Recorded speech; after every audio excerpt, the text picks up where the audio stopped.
السلام علیکم friends, welcome to کتاب نگری یوٹیوب چینل کتابوں کی نگری میں خوش آمدید۔ میں ہوں آپ سب کی ہوسٹ اقرا یاسین، اور آج میں آپ کے لیے لے کر آئی ہوں سعدیہ یعقوب کے قلم سے تحریر کردہ خوبصورت ناول 13 ہو جاؤں کی ایپیسوڈ نمبر 11 کو لے کر۔ لیکن اس ایپیسوڈ سے پہلے جلدی سے چینل کو کیجیے سبسکرائب، ویڈیو کو کیجیے لائک اور کلک کر دیجیے بیل آئیکن کو۔ اب دیر کیے بنا چلتے ہیں قسط کی جانب۔ جرار کی صبح آنکھ کھلی تو اس کو عین کی رات والی بات یاد آئی جو اس کے لبوں پر مسکراہٹ لے آئی۔ اس نے کمرے میں نظریں دوڑائیں پر اسے عین کہیں بھی نظر نہ آئی۔ تم نے مجھ سے پہلی بار کچھ مانگا ہے تو میں کیسے نہ تمہاری بات مانوں؟ میں آج کے بعد اس کی طرف دیکھوں گا بھی نہیں۔ یہ وعدہ رہا تم سے۔ رات جب عین اس سے وہ سب کہہ رہی تھی تب وہ سویا نہیں تھا، ویسے ہی آنکھیں بند کیے پڑا تھا۔ اس کو عین کا خود کے لیے فکر مند ہونا، اس کا اپنے بارے میں سوچنا اچھا لگا تھا۔ مطلب اسے میری پرواہ ہے، وہ میری فکر کرتی ہے، میرے بارے میں سوچتی ہے۔ جرار سوچ کر مسکرا دیا اور فریش ہونے واش روم میں بند ہو گیا۔ اب کیسی طبیعت ہے آپ کی؟ ٹھیک ہوں، تم بتاؤ کیا کر رہی ہو؟ اپنے لیے ناشتہ بنا رہی تھی، آپ کے لیے بناؤں؟ نہیں تم رہنے دو، میں خود بنا لوں گی۔ انکل نظر نہیں آ رہے، انہوں نے ناشتہ کر لیا؟ ہاں، پاپا کی کوئی میٹنگ تھی اس لیے وہ جلدی ناشتہ کر کے آفس چلے گئے۔ اور آنٹی؟ وہ ابھی تک سو رہی ہیں، بھائی نہیں اٹھے ابھی تک؟ نہیں، وہ بھی ابھی تک سو رہے ہیں۔ عین اس سے جرار کی رات والی حالت چھپا گئی تھی۔ چلیں پھر آپ بنائیں اپنے اور بھائی کے لیے ناشتہ، میں اپنے کمرے میں جا رہی ہوں۔ ویسے تم ناشتہ بنانا بہت اچھے سے سیکھ گئی ہو۔ عین نے ٹرے میں نفاست سے سجے ناشتے کو دیکھ کر اس کی تعریف کی۔ یہ تو آپ کی ہی کرم نوازی کی وجہ سے ہوا ہے، ورنہ آپ کے آنے سے پہلے مجھے انڈا ابالنا بھی نہیں آتا تھا۔ اس میں میرا کوئی کمال نہیں ہے، تمہاری لگن نے یہ سب تمہارے لیے آسان بنایا ہے۔ اگر تم سیکھنا نہ چاہتی تو میں تمہیں کہاں کچھ سکھا سکتی تھی۔ چلیں مان لی آپ کی بات، ابھی تو مجھے آپ سے ابھی اور بہت کچھ بنانا سیکھنا ہے۔ آخر کو کل میری شادی بھی ہوگی۔ ہبا نے اپنی بتیسی کی نمائش کی۔ تم نے پھر سے اپنا پسندیدہ ٹاپک چھیڑ لیا ہے۔ ابھی میرے پاس ٹائم نہیں ہے، پھر کبھی تمہاری باتیں سنوں گی۔ ابھی جاؤ ناشتہ کرو، ٹھنڈا ہو رہا ہے۔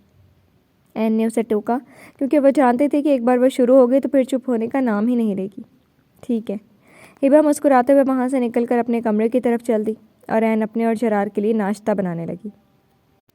جرار کا آج آفس جانے کا ارادہ نہیں تھا، اس لیے وہ فریش ہو کر نیچے آ گیا۔ لاؤنج میں کسی کو نہ پا کر وہ کچن میں آ گیا جہاں عین اکیلی کھڑی ناشتہ بنا رہی تھی۔ وہ بنا آواز پیدا کیے اس کے قریب آ کھڑا ہوا۔ کیا کر رہی ہو؟ عین جو اپنے کام میں مگن تھی اس کی آواز پر اچھل پڑی، پر جرار کی طرف دیکھنے کی غلطی نہیں کی اور نہ ہی اس کی طرف مڑی۔ ناشتہ بنا رہی ہوں، آپ بیٹھیں، میں ابھی ناشتہ لگاتی ہوں۔ عین اپنے دھڑکتے دل کو سنبھالتے ہوئے بولی۔ نہیں تم بناؤ ناشتہ، میں یہیں کھڑا ہوں۔ جرار نے بھی اس کا امتحان لینے کی ٹھان لی تھی۔ بن گیا ناشتہ۔ عین نے جلدی جلدی ہاتھ چلاتے ہوئے ناشتہ بنا دیا تاکہ زیادہ دیر جرار اس کے قریب کھڑا نہ رہ پائے۔ وہ نہیں چاہتی تھی کوئی بھی انہیں اس طرح دیکھے اور یہ بات اس کے لیے مشکل کا باعث بن جائے۔ جرار پھر بھی اس سے دور نہ ہوا بلکہ عین کو کندھوں سے پکڑ کر اس کا رخ اپنی طرف کیا اور عین کی طرف دیکھا جو اس کے سامنے نظریں جھکائے کھڑی تھی۔ ناشتہ ٹھنڈا ہو رہا ہے، عین منمنائی، پر جرار اس کی بات پر کان دھرے بنا خاموش کھڑا اسے دیکھتا ہی رہا۔ آہٹ کی آواز پر عین نے دروازے کی طرف دیکھا تو دروازے میں جیا بیگم کو کھڑا پایا جو وہاں کھڑی خون خوار نظروں سے اسے گھور رہی تھی۔ جرار اس سے پہلے کہ وہ کچھ اور کہتی جرار اس کے ہلتے لبوں کو قید کر گیا تھا۔ وہ جو جیا بیگم کو یوں سامنے دیکھ کر ڈر کے مارے جرار کو اس کے نام سے پکار بیٹھی تھی، جرار کے اس عمل پر وہ جیا بیگم کو بھلائے آنکھیں پھاڑے اسے دیکھ رہی تھی، جو آنکھیں بند کیے اس کی سانسوں کو روکے کھڑا تھا۔ جیا بیگم وہ سب دیکھ کر کب کی وہاں سے جا چکی تھی۔ وہ اب تو وہاں سے چلی گئی تھی، پر بعد میں وہ عین کے ساتھ بہت برا کرنے والی تھی۔ کچھ دیر کے بعد جرار نے اس کے لبوں کو آزاد کر ہی دیا اور اس کی طرف دیکھا جو نظریں جھکائے سرخ چہرہ لیے لمبے لمبے سانس لیتے ہوئے اپنا سانس بحال کرنے کی کوشش کر رہی تھی۔ وہ کچھ پل کھڑا اسے دیکھتا رہا، پھر خود پر قابو پاتے ہوئے اس سے دور ہو گیا۔ ناشتہ کمرے میں لے آنا، اسے کہتا ہوا وہ وہاں سے چلا گیا اور اس کے وہاں سے جاتے ہی عین نے اپنے تپتے ہوئے چہرے پر پانی کی چھینٹیں مارے۔ یہ سب کیا تھا؟ یہ سب انہوں نے کیا؟ پر کیوں؟ مجھے اب تک یقین نہیں ہو رہا کہ یہ سب سچ ہے۔ آنٹی نے سب دیکھ لیا، پتہ نہیں اب وہ میرے ساتھ کیا کریں گی۔ اللہ تعالیٰ، یہ سب میرے ساتھ کیا ہو رہا ہے اور کیوں ہو رہا ہے؟ مجھے کچھ سمجھ نہیں آ رہی ہے۔ پلیز میرے ساتھ سب اچھا ہی کریے گا۔ کچھ دیر وہ سوچتی رہی، پھر اپنی ساری سوچوں کو پس سے پش ڈالتے ہوئے ناشتے کی ٹرے لیے کمرے کی طرف ہو لی۔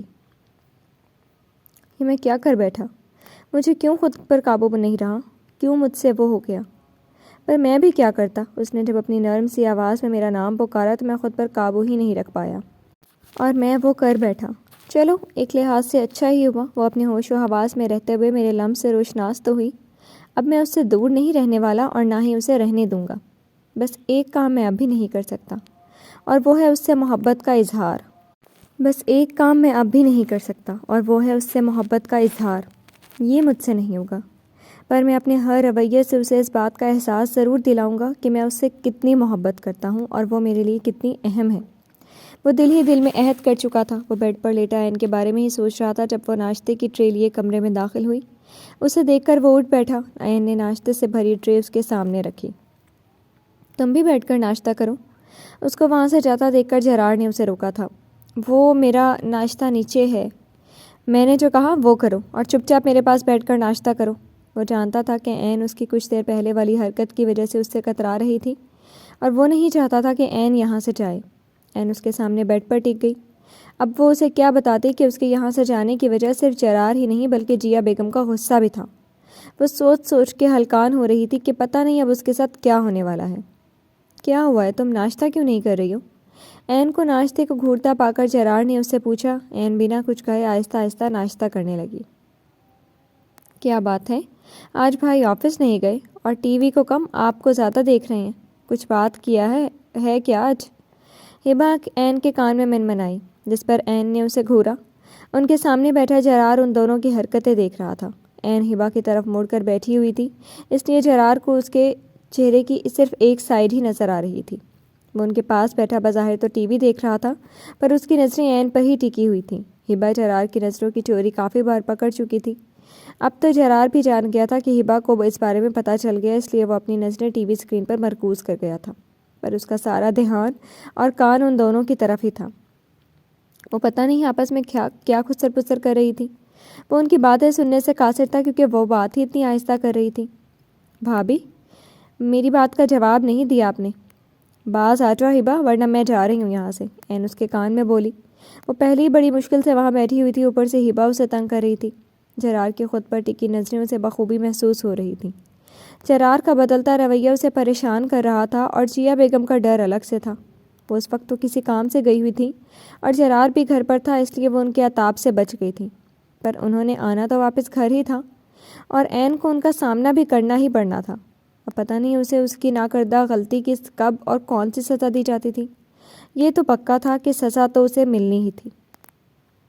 وہ دونوں ایک دوسرے پر حق رکھتے تھے، جو چاہے کر سکتے تھے، پر یہ بات جیا بیگم ماننے کو تیار نہیں تھی اور ان کی ہی وجہ سے این جرار سے دور رہنے کی ہر ممکن کوشش کرتی تھی، پر وہ بھی جرار تھا، وہ کہاں اس کی کوئی کوشش کامیاب ہونے دیتا تھا۔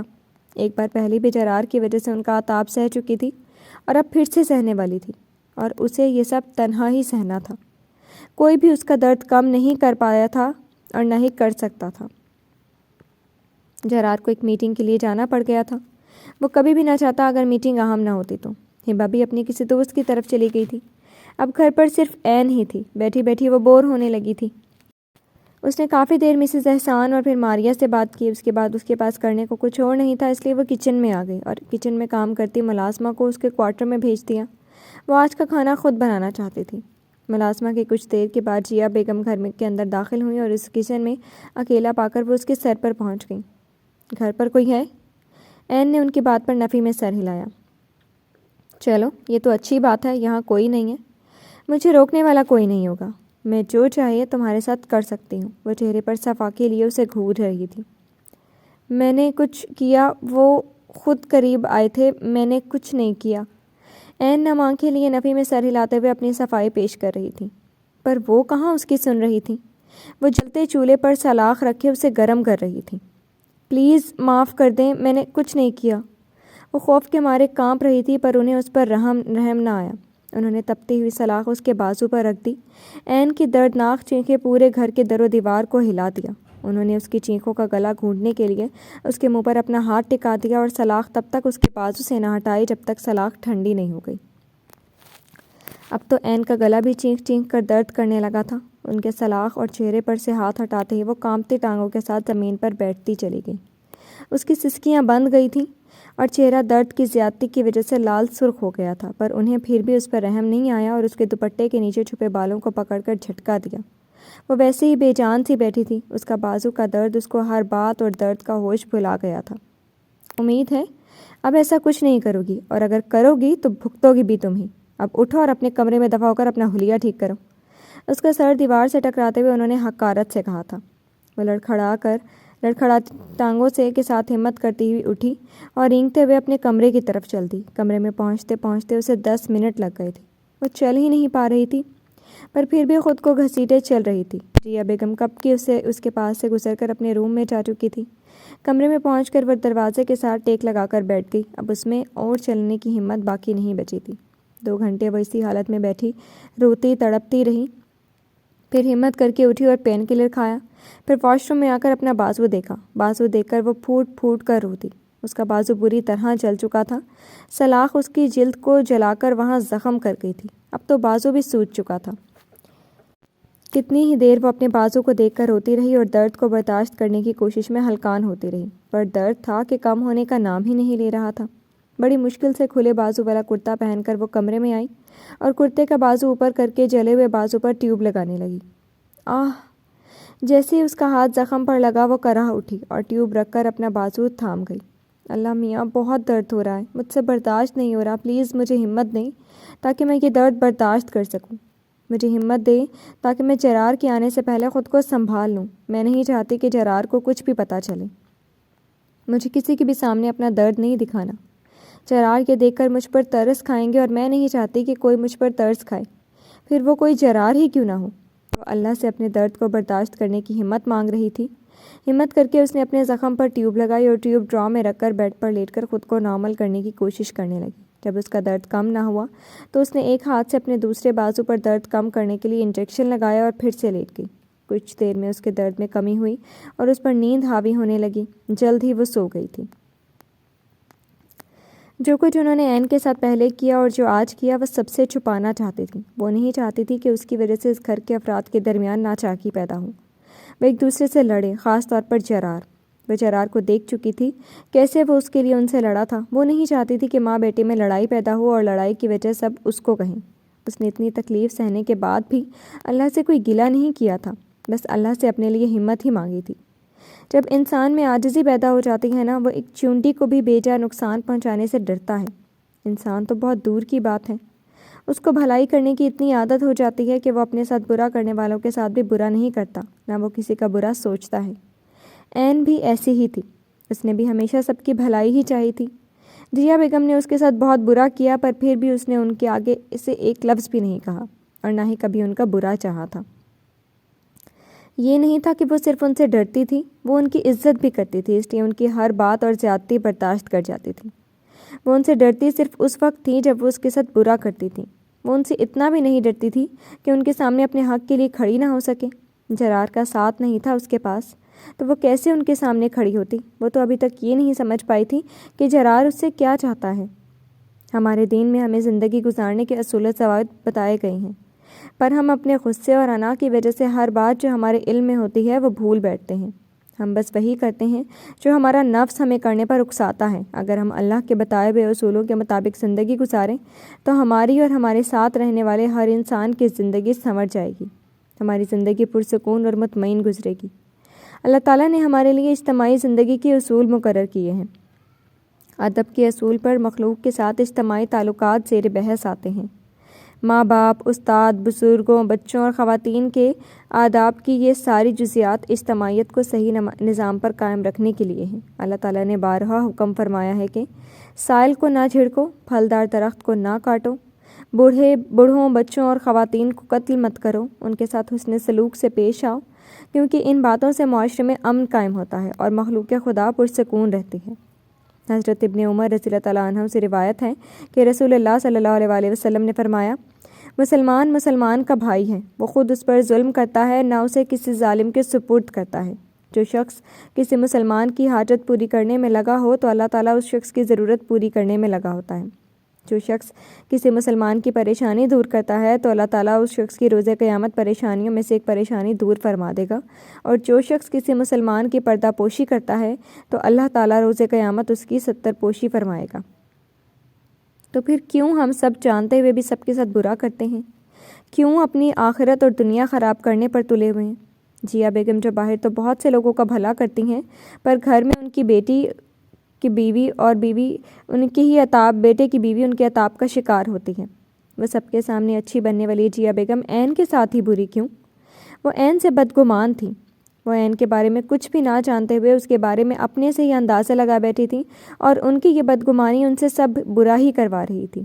بعض اوقات یہ ہوتا ہے کہ ہمیں کسی سے کوئی شکایت، کوئی تکلیف، کوئی اختلاف یا کوئی پریشانی ہو جاتی ہے جو ہمارے دماغ میں دوسروں کے لیے منفی سوچ پیدا کر دیتی ہے، اور اس منفی سوچ کے موقع کو شیطان بہت آسانی سے استعمال کرتا ہے اور ہمارے ذہن میں اس انسان کے خلاف غلط سوچیں پیدا کرتا ہے۔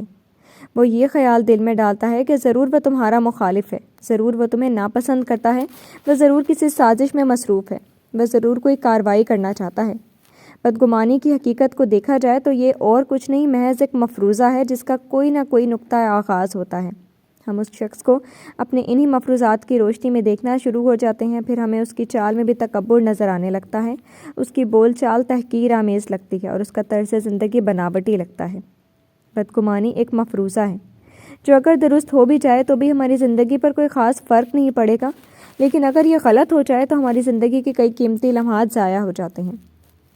ہماری بدگمانی سے سامنے والے کو کوئی نقصان نہیں ہوتا، بلکہ ہم خود ہی غلط اندازوں کی بنیاد پر جلتے اور کڑتے رہتے ہیں۔ کبھی حسد کا شکار ہو جاتے ہیں، کبھی غصے میں منٹیاں بھینچتے، کبھی کسی انتقامی کارروائی کا سوچتے، کبھی مزہ چکھانے کا خیال دل میں لاتے، تو کبھی کسی سازش کے تانے بانے بننے میں مصروف ہو جاتے ہیں۔ دوسری جانب جب وہ شخص ہم سے ملتا ہے تو پرسکون ہو جاتا ہے، اس کا سکون دیکھ کر تن بدن میں اور آگ لگ جاتی ہے، اور ایک اور بدگمانی کا اضافہ ہو جاتا ہے کہ شاید یہ ہمیں مزید مشتعل کر رہا ہے۔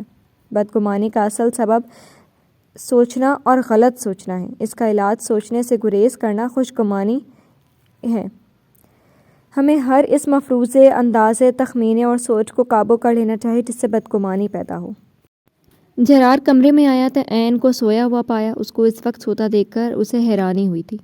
یہ ٹھیک تو ہے؟ جرار نے اس کے ماتھے کو نرمی سے چھوا۔ بخار تو نہیں ہے، پھر اس کا چہرہ اتنا سرخ کیوں ہو رہا ہے؟ جرار اس کے پاس بیٹھ گیا اور اس کے چہرے کے ایک ایک نقش کو دیکھنے لگا۔ کچھ دیر اس کے پاس بیٹھنے کے بعد وہ فریش ہونے کے لیے اٹھ کھڑا ہوا۔ واش روم میں اسے اپنے کپڑے نظر نہ آئے تو وہ کمرے میں آ گیا اور بنا عین کو جگائے خود اپنے کپڑے نکال کر واش روم میں بند ہو گیا۔ جب وہ واش روم سے باہر آیا تو تب بھی عین کو ویسے ہی سوتے ہوئے پایا۔ اس پر ایک نظر ڈالتا ہوا وہ ملازمہ سے کھانے کا کہنے کچن کی طرف بڑھ گیا۔ اس کے جانے کے کچھ دیر بعد عین بھی جاگ گئی تھی۔ جیسے ہی وہ اٹھ کر بیٹھی اس کے بازو میں درد کی ٹیس اٹھی تھی، وہ کراہ اٹھی۔ کچھ دیر وہ ہمت کرتے ہوئے اٹھ کھڑی ہوئی اور واش روم میں آ گئی۔ جرار آ گئے واپس؟ مجھے پتہ کیوں نہیں چلا؟ میں نے تو ان کے کپڑے بھی نہیں نکالے تھے۔ جرار کے کپڑے دیکھ کر وہ اپنا درد بھلائے جرار کے بارے میں سوچ رہی تھی۔ جرار کھانا نہیں کھاؤ گے؟ جرار کو اپنے کمرے کی طرف جاتا دیکھ کر عباس صاحب نے ان سے پوچھا تھا۔ کھانا پاپا کمرے میں کھاؤں گا عین کے ساتھ۔ اس کی طبیعت کچھ ٹھیک نہیں ہے، اس لیے میں نے کھانا کمرے میں ہی منگوا لیا۔ کیا ہوا عین کو؟ کچھ نہیں پاپا، بس سر میں درد ہے۔ وہ ان سے جھوٹ بول گیا تھا۔ وہ تو خود بھی نہیں جانتا تھا کہ عین کو کیا ہوا ہے، اس لیے اس نے جھوٹ کا سہارا لیا۔ ٹھیک ہے جاؤ۔ جرار ان کے کہنے پر سر ہلاتے ہوئے وہاں سے چلا گیا۔ پیچھے جیا بیگم جل بھون کر رہ گئی تھی۔ وہ تھوڑی دیر پہلے ہی اس کے ساتھ اتنا برا کر چکی تھی اور اب پھر اس کے ساتھ برا کرنے کا سوچ رہی تھی۔ طبیعت ٹھیک ہے تمہاری؟ عین کو جاگتا پا کر وہ اس سے پوچھے بنا نہ رہ پایا تھا۔ جی۔ عین اسے دیکھ کر اٹھ کھڑی ہوئی۔ کھڑی کیوں ہو گئی ہو؟ بیٹھو۔ عین واپس بیٹھ گئی۔ جرار بھی اس کے سامنے ٹک گیا۔ تم سو کیوں رہی تھی؟ اور سوتے ہوئے تمہارا چہرہ بہت سرخ ہو رہا تھا۔ پتہ نہیں کیسے نیند آ گئی۔ عین نے اس پر کچھ بھی ظاہر نہیں ہونے دیا۔ اس سے پہلے کہ جرار اس سے کچھ اور پوچھتا یا اپنے پوچھے ہوئے سوال کی تفصیل مانگتا، دروازے پر دستک ہوئی۔ آ جاؤ۔ جرار کی اجازت دیتے ہی ملازمہ کھانا لے کر اندر داخل ہوئی۔ رکھ دو یہاں۔ جرار کے کہنے پر ملازمہ وہاں کھانا رکھ کر دروازہ بند کرتے ہوئے وہاں سے چلی گئی۔ چلو کھانا شروع کرو، جرار نے اس سے کہا تھا۔ عین نے بمشکل اپنے بازو کو حرکت دیتے ہوئے کھانا شروع کیا۔ اس کا دایاں بازو ہی جلا تھا، جس کی وجہ سے اسے کھانا کھانے میں مشکل ہو رہی تھی۔ کچھ نوالے لینے کے بعد عین کی بس ہو گئی تھی۔ درد اب اس کی برداشت سے باہر ہو گیا تھا۔ وہ لب بھینچے درد کو برداشت کر رہی تھی۔ چراغ نے کھانا چھوڑ کر اس کی طرف دیکھا۔ کھانا کیوں چھوڑ دیا؟ چراغ نے اس کے جھکے ہوئے سر کی طرف دیکھا۔ بس این کی آواز کی کپکپاہٹ اس سے چھپی نہیں رہ پائی تھی۔ ادھر دیکھو میری طرف کیا ہوا ہے۔ چراغ نے کھانا سائڈ پر رکھ کر اس کا جھکا ہوا چہرہ تھوڑی سے پکڑ کر اوپر کی طرف اٹھایا۔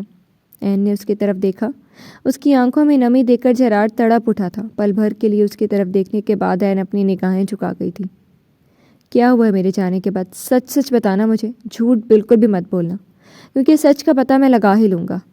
کچھ نہیں ہوا۔ این نے نفی میں سر ہلایا اور اٹھ کھڑی ہوئی اور چراغ کی طرف پشت کر کے کھڑی ہو گئی۔ میں نے کہا نا مجھے سچ بتاؤ۔ چراغ نے اس کا وہی بازو جو جلا تھا پکڑ کر اس کا رخ اپنے سامنے کیا۔ آہ! این کی چیخ نکل گئی تھی کیونکہ چراغ کا ہاتھ بالکل اس کے زخم پر تھا۔ چراغ نے فوراً اس کے بازو سے ہاتھ اٹھایا اور کانپتی ہوئی این کو کندھے سے پکڑ کر اسے بیڈ پر بٹھایا اور اس کے کرتے کا بازو اوپر کیا۔ اس کا بازو دیکھ کر چراغ کو این پر غصہ آیا تھا جو اس سے اتنا بڑا زخم چھپائے بیٹھی تھی۔ یہ کیسے ہوا ہے؟ این مجھے صرف سچ سننا ہے، صرف سچ۔ اب پچھلی بار کی طرح یہ مت کہنا کہ یہ خود سے چل گیا، کیونکہ زخم دیکھ کر مجھے پتہ چل رہا ہے کہ کسی نے بے دردی سے تمہارا بازو چلایا ہے۔ بتاؤ کس نے کیا ہے؟ چراغ کا لہجہ سخت تھا۔ این کچھ بھی نہ بولی، بس چپ بیٹھی آنسو بہاتی رہی۔ این جواب دو میری بات کا، کس نے کیا یہ؟ چراغ غصے کی زیادتی سے چیخا تھا۔ آنٹی نے۔ وہ چراغ کی غصے بھری آواز سن کر کانپ اٹھی تھی۔ ماما نے؟ ماما نے کیا یہ؟ وہ ایسا کیسے کر سکتی ہے؟ میں ابھی ان سے پوچھتا ہوں۔ چراغ غصے سے تن فن کرتا دروازے کی طرف بڑھا۔ این اپنے درد کو بھلائے بیڈ سے اٹھ کر چراغ کے سامنے جا کھڑی ہوئی۔ پلیز نہیں، آپ آنٹی سے کوئی بات مت کریں۔ این نے آنکھوں میں آنسو اور التجا لیے اس کی طرف دیکھا۔ چراغ اس کو دیکھ کر نرم پڑ گیا۔ نہیں کہتا کچھ میں ان سے، چلو تم یہاں بیٹھو۔ چراغ نے نرمی سے اسے بیڈ پر بٹھایا اور ٹیوب لے کر اس کے سامنے بیٹھ گیا اور نرمی سے اسے ٹیوب لگانے لگا۔ ساتھ ہی ساتھ وہ این کے چہرے کے تصورات دیکھنے لگا جو اپنی آنکھوں کو بند کیے اپنا درد سہلانے کی کوشش میں ہلکان ہو رہی تھی۔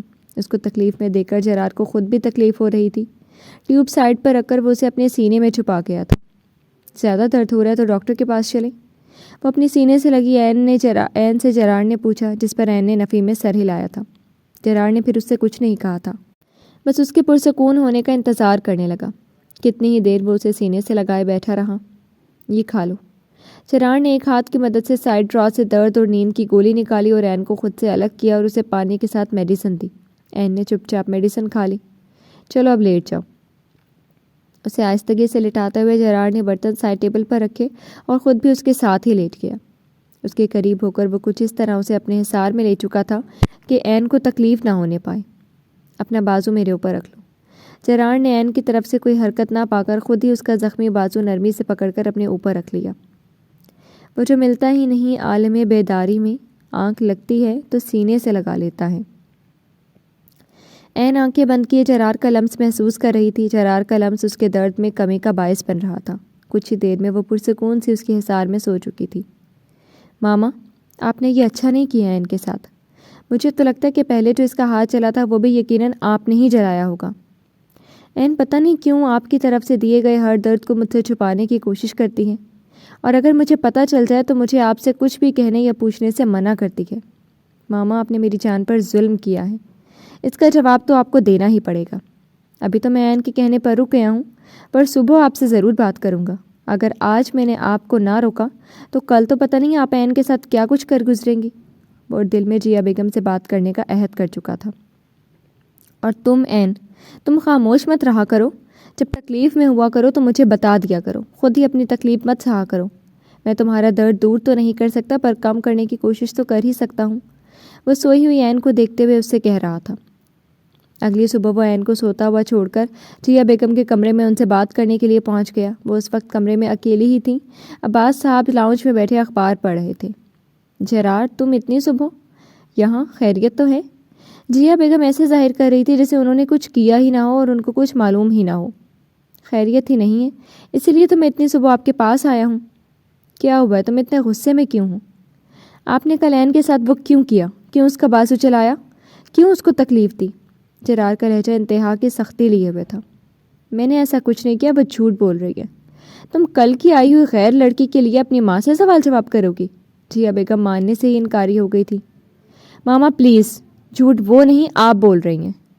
آپ کو کیا لگتا ہے میں اندھا ہوں یا پاگل ہوں جو مجھے نہیں پتہ چلے گا کہ کون سچ بول رہا ہے اور کون جھوٹ؟ این میری بیوی ہے، کوئی غیر نہیں ہے۔ وہ کوئی لاوارث نہیں ہے کہ آپ کا جب دل چاہا اس کے ساتھ کچھ بھی برا کر دیا۔ وہ جرار عباس کی بیوی ہے، اور میں آپ کو بھی اچھے سے جانتا ہوں اور این کو بھی۔ آپ نے اس کے ساتھ بہت برا کیا ہے۔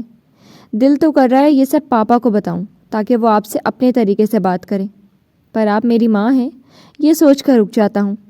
اس بار تو میں صرف منہ سے آپ کو منع کر رہا ہوں۔ اگر آئندہ ایسا کچھ ہوا تو نہ صرف پاپا کو بتاؤں گا بلکہ این کو اپنے ساتھ لے کر یہ گھر ہمیشہ کے لیے چھوڑ جاؤں گا۔ یہ میری آپ کو آخری وارننگ ہے۔ اس کے بعد اگر آپ نے این کو ذرا سی بھی تکلیف دی تو میں وہی کروں گا جو میں نے ابھی آپ سے کہا ہے۔ یاد رکھیے گا میری بات۔ وہ غصے سے تن فن کرتا جیسے یہاں آیا تھا ویسے ہی اپنی بات کر کے بنا ان کی کوئی کچھ سنے وہاں سے چلا گیا۔ تمہیں چھوڑوں گی نہیں۔ تمہاری وجہ سے میرا اکلوتا بیٹا مجھے اتنی باتیں سنا کر گیا ہے۔ اب میں کچھ ایسا کروں گی کہ جرار تمہیں خود ہی چھوڑ دے۔ تمہاری وجہ سے وہ مجھے چھوڑ کر اس گھر کو چھوڑ کر جانے کی دھمکی دے رہا ہے۔ میں اب وہ کروں گی کہ جرار تمہاری طرف دیکھے گا بھی نہیں اور نہ ہی تمہاری کوئی بات مانے گا۔ بس مجھے کوئی موقع مل جائے، پھر دیکھنا تمہارے ساتھ کیا کرتی ہوں میں۔ تم اس دنیا میں سب کو بھول جاؤ گے سوائے میرے، کیونکہ تمہارے ساتھ کروں گی ہی ایسا کہ تم مجھے ساری زندگی یاد رکھو گی۔ وہ خود بے قصور ہوتے ہوئے بھی این کا ہی قصور نکال رہی تھی۔ اب اس کے خلاف برا کرنے کے نئے منصوبے بنا رہی تھی۔ اب کیسا ہے تمہارا بازو؟ درد ہو رہا ہے؟ این کو جاگتا پا کر وہ اس کے پاس جا بیٹھا۔ پہلے سے کم ہے، ہم ڈاکٹر کے پاس چلیں گے، کچھ دنوں میں ٹھیک ہو جائے گا۔ ڈاکٹر کے پاس نہیں جانا، اس طرح سب کو پتہ چل جائے گا۔ این نے نفی میں سر ہلایا۔ ڈاکٹر کے پاس نہیں جائیں گے تو زخم ٹھیک کیسے ہوگا؟ جرار نے اس کے نہ کرنے پر اسے گھورا۔ آپ مجھے ساری میڈیسن لا دیں، میں گھر میں ہی سب کر لوں گی۔ پہلے مجھے لگتا تھا کہ تم میری ہر بات بنا کچھ کہے مان جاتی ہو، پر اب تم ضد کرنے لگی ہو، اور ضد بھی تب کرتی ہو جب وہ کام تمہاری ذات سے متعلق ہو۔ اپنی پرواہ کیا کرو ورنہ کسی دن اس دنیا سے اٹھ جاؤ گی۔ اب اٹھو، فریش ہو جاؤ، ملازمہ ناشتہ لے کر آتے ہی ہوگی، ناشتے کے بعد پین کلر لے لینا۔ این چپ چاپ اٹھ کر واش روم چلی گئی۔ اس کے آنے تک ملازمہ ناشتہ دے گئی تھی۔ این جرار کے اشارہ کرنے پر بیڈ پر آ بیٹھی۔ جرار نے نوالا توڑ کر اس کے منہ کے سامنے کیا۔ این نے پل بھر کے لیے حیرت سے جرار کی طرف دیکھا۔ مجھے مت دیکھو، کھاؤ اسے۔ این نے اس کے ہاتھ سے نوالا کھا لیا، پھر جرار نے اسے اپنے ہاتھ سے ناشتہ کروایا اور خود بھی ناشتہ کیا۔ ناشتے کے بعد اس نے این کو پین کلر دیا۔ این چپ بیٹھی حیرانی سے اس کی کرم نوازیاں دیکھ رہی تھی۔ وہ رات سے اس پر بہت مہربان ہو رہا تھا، اس لیے این کی حیرانی بچا تھی۔ اپنا فون دو مجھے۔ جرار کے کہنے پر این نے اس کے سامنے فون کیا۔ جرار نے اس کے ہاتھ سے موبائل لے کر اپنا نمبر اس کے موبائل میں سیو کر دیا۔ میں نے اپنا نمبر سیو کر دیا ہے، میں گھر میں نہ ہوں اور کبھی بھی میری کسی بھی چیز کی ضرورت ہو یا کبھی میری مدد چاہیے تو مجھے فون کر لینا۔ میری بات سمجھ آئی کہ نہیں؟ این نے اس بات میں سر ہلایا۔ ٹھیک ہے، میں آفس جا رہا ہوں، میری آج بہت اہم میٹنگز ہیں، اس لیے میرا جانا ضروری ہے، اور میڈیسن لکھ دو، ڈرائیور کے ہاتھ بھیج دوں گا۔ این نے اس کو میڈیسن لکھ کر دے دی۔ جرار وہاں سے جا چکا تھا، پر اس کے جانے کے بعد این جرار کے بارے میں سوچتی رہی۔ جرار اتنا کیسے بدل گئے؟ ان کا رویہ اتنا نرم کیسے ہو گیا؟ وہ میری پرواہ کر رہے ہیں۔ کل سے آج تک انہوں نے میرا اتنا خیال رکھا ہے، مجھے اپنے ہاتھوں سے ناشتہ تک کروایا ہے۔ کیا یہ سب سچ ہے؟ مجھے یقین کیوں نہیں ہو رہا کہ یہ سب سچ ہے؟ وہ بے یقینی کی کیفیت میں بیٹھی جرار کے بارے میں سوچ رہی تھی۔